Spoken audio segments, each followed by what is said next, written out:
আত্মসহায়ক গোটৰ মহিলাসকলৰ বাবে আহি পৰিছে নতুন আপডেট। হয়, আত্মসহায়ক গোটৰ 10,000 টকাৰ কিন্তু জিলা ভিত্তিক তালিকা প্ৰকাশ কৰিছে। লগতে কোনদিনে টকা সোমাই দিব সেই খবৰ কিন্তু ইতিমধ্যে জানিব পাৰিছে।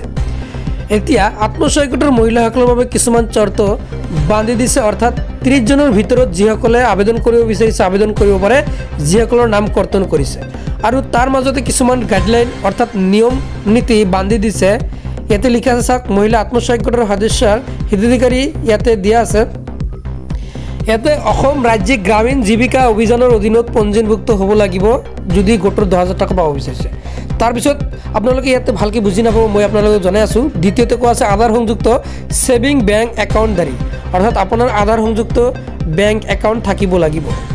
তাৰপিছত আপোনাৰ আত্মসহায়ক গোট, তাৰপিছত ডিফল্টাৰ, সেইসমূহত আপোনাৰ কিন্তু থাকিব লাগিব। তাৰপিছত নিম্নতম এটা উপাৰ্জন সৃষ্টিকাৰী কাৰ্যকলাপত যাতে জড়িত হৈ থাকে। তাৰপিছত নিজৰ উদ্যোগ সন্দৰ্ভত এক ব্যৱসায়িক পৰিকল্পনা যাতে থাকে। তাৰপিছত বৰ্তমান 3টাতকৈ অধিক সন্তান নথকা মহিলা সাধাৰণ শ্ৰেণীৰ ইয়াতে কোৱা আছে। আৰু HST মৰাণ মটক ট্ৰাইবছৰ 4টাতকৈ যাতে অধিক সন্তান নাথাকে।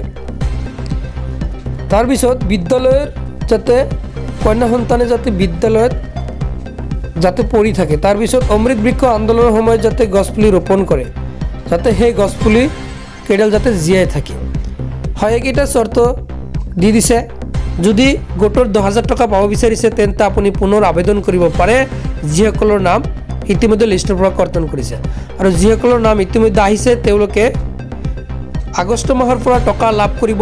আগষ্ট মাহৰ পৰা একেবাৰে জানুৱাৰী 26 জানুৱাৰীৰ যিটো 2026 মই চনৰ কথা কৈছোঁ, জানুৱাৰী মাহৰ 26 জানুৱাৰীৰ যিটো চন আহিব 2026 জানুৱাৰী মাহলৈকে এই টকা পাই থাকিব। হয়, নিশ্চয় জানিব পাৰিছে।